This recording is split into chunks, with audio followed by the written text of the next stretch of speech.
Na siku moja kuna jamaa alikuwa amejiandaa kwa ajili ya first date. Si unajua mshikaji kajipanga vile ilivyo ipasavyo, kati ya t-shirt kali, suruali, raba nzuri, kapangilia maneno kichwani, akaenda kumwambia mamdogo.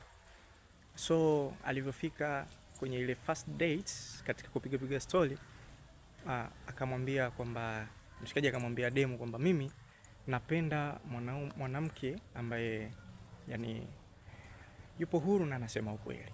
Demu akamwambia kweli? Akasema basi demu akamwambia basi niulize chochote kitu.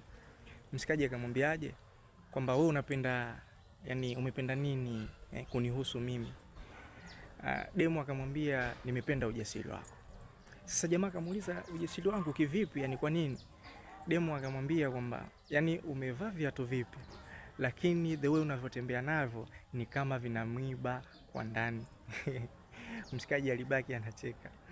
Akacheka tu yani kwa sababu anajua amezingua. Na huwa mostly hii kitu wageni wakutu. Tunasema unaenda kununua kiatu, hujapima nini, sio ile mapepe unafika unavaa kinakubana. So demu akamwambia basi next time inabidi uvae sneakers. Yani hakuna maswala ya kuvaa kitu kama hiki.